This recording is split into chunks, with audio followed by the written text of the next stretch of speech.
வணக்கம். சிறு வயதுல ஒரு குழந்தை வளர்ற அந்த 7 வருஷம் முதல் 1.5 வருஷத்துக்கு அந்த குழந்தைக்கு நான் என்ற அந்த சென்ஸே தெரியாது. அதாவது நான் வேற நீ வேற. இப்ப நான் பேசிட்டு இருக்கிறேன், உங்களுக்கு தெரியும் கீர்த்தன்யா வேற நான் வேறன்னு சொல்லிட்டு. ஆனா பிறந்த பச்சை குழந்தைக்கு 1.5 வருஷத்துக்கு அந்த மூளையால நான் நீ அப்படின்றதே பிரிச்சு பார்க்க முடியாது. அதனாலதான் ஒரு 9 மாசத்துல அதுக்கு கொஞ்சம் அந்த அந்த மூளை கிரகிச்சுக்கிறப்போ அதுகிட்ட நீங்க கண்ணாமூச்சி விளையாடுறீங்கன்னு வச்சுக்கோங்களேன். நீங்க அது கண்ணை மூடின உடனே நீங்க இல்லைன்னு நினைச்சுக்கோமா, அது திருப்பியும் அந்த முகத்தை பார்த்த உடனே அதுக்கு ஒரு பெரிய மேஜிக், எப்படி வந்தாங்க அப்படின்னு சொல்லிட்டு சோ கக்கன்னு சிரிக்கும்.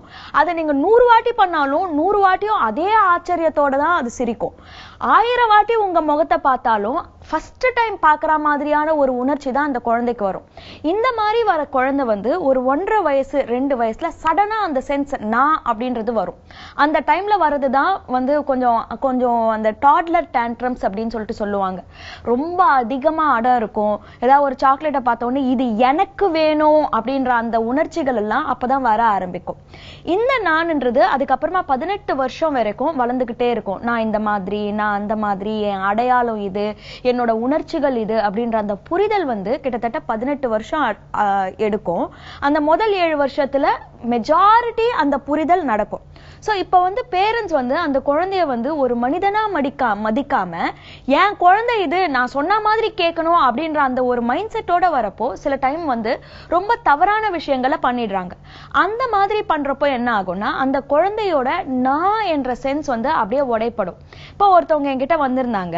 சோ இது நான் அவங்களோட கல்யாண பிரச்சனைக்காக வந்திருந்தாங்க. அந்த ஹஸ்பண்டுக்கு பாத்தீங்கன்னா நான்ன்றது அளவுக்கு அதிகமா இருக்கும்.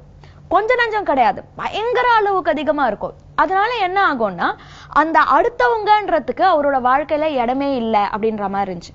சோ அவரோட ஹிஸ்டரிய பத்தி நான் கேட்டுட்டு இருந்தப்போ அந்த அம்மா சொல்லிட்டு இருந்தாங்க, இல்லைங்க அவங்க அப்பா வீட்டை விட்டு ஓடி போயிட்டாரு. ஆனா அவர் ஓடி போறதுக்கு முன்னாடியே கூட இந்த குழந்தைங்களை ரொம்ப படுத்தி எடுத்திருக்காரு. அதை பத்திலாம் என்கிட்ட கொஞ்சம் எப்பாவது இலகி இருக்கிறப்போ சொல்லியிருக்காரு. அவர் சொன்னதை விட எங்க மாமியார் சொன்னதுதான் அதிகம். சோ ஒரு வாட்டி ஏதோ அந்த குழந்தை நடந்து போயிருக்கிறப்போ டீயை ஊத்திட்டாங்க. அது ஊத்துன உடனே நீ எப்படி அந்த டீயை ஊத்தலாம், அந்த அளவுக்கு உனக்கு ஜாக்கிரதையா இல்லையா, இப்பவே நீ அதை நக்கி சுத்தம் செய்யன்னு சொல்லிட்டு அந்த குழந்தைய நக்கி சுத்தம் செய்ய வச்சிருக்காருங்க. அந்த டைம்ல இருந்தே அவரோட பர்சனாலிட்டி ரொம்ப மாறிடுச்சு அப்படின்றாங்க எங்க மாமியார் அப்படின்னாங்க. சோ இந்த இடத்துல பாத்தீங்கன்னா ஹெல்த்தியா வளர்ந்துகிட்டு இருந்த அந்த நான் என்ற சென்ஸ் படால்னு உடையப்பட்டது யாராலனா அந்த அப்பாவால. சோ இந்த கேஸ்ல ஈஸியா வரக்கூடியது இந்த மாதிரி தான்ன்றது உடையிற கேஸ் தான் நார்சிசிஸ்டிக் பர்சனாலிட்டி டிசார்டர். இப்ப அங்க உடைஞ்சது இல்ல, அந்த உடையறத அதுக்கப்புறம் வாழ்நாள் முழுசுமா அந்த சப்கான்சியஸ் ஆழ் மனதுன்றது ஒண்ணு சேர்க்கறதுக்காக ட்ரை பண்ணிக்கிட்டே போகும்.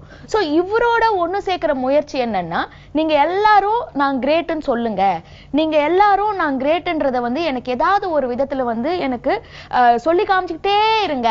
எங்கேயாவது ஒரு இடத்துல நான் தாழ்வு அப்படின்ற மாதிரி ஒரு சின்ன விஷயம் வந்தா கூட இவரால் அதை பொறுக்கவே முடியாது. பயங்கரமா கோவம் ஆகும், முகம்லாம் செவசெவன் ஆயிடும், இருக்கிறதெல்லாம் தூக்கி போட்டு உடைப்பாங்க. சோ இந்த இவரோட அந்த sense of wholeness, sense of மீன்றத ஃபுல்ஃபில் பண்றது என்னன்னா அடுத்தவங்களோட டெரர், அடுத்தவங்களோட பயம்.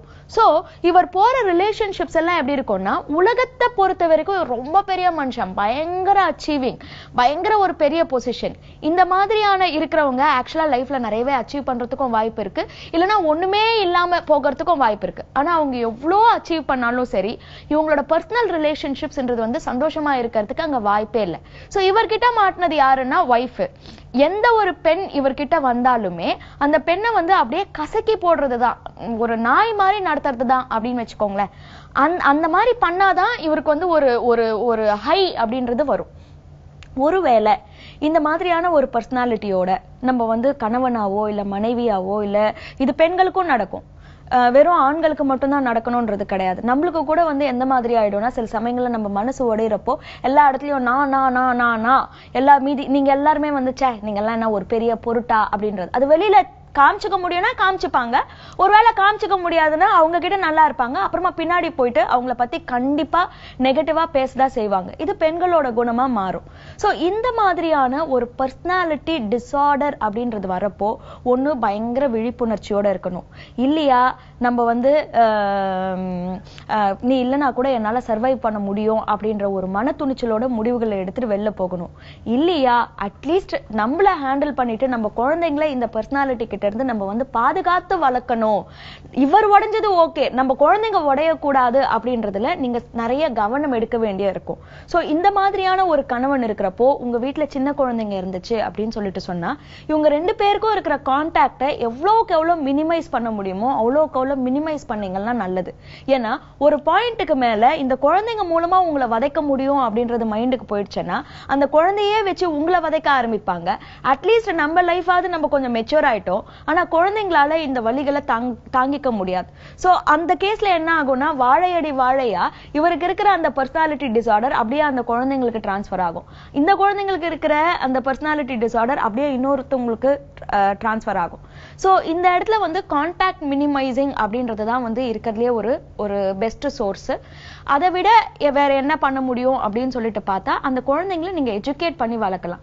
நல்ல ஒரு பர்சனாலிட்டி டெவலப்மெண்ட் கிளாஸஸ், ஒர்க் ஷாப்ஸ்ல அவங்களெல்லாம் போட்டு சரி இவர் என்ன பண்ணாலும் சரி நான் மனசளவுல டிஸ்டர்ப் ஆகக்கூடாது அப்படின்ற அளவுக்கு மன வலிமையை உங்க குழந்தைங்களுக்கு கொடுத்துட்டீங்கன்னா that is one way to protect your children from an abusive father or an abusive mother. So மீண்டும் நாளைக்கு சந்திக்கிறேன். நன்றி, வணக்கம்.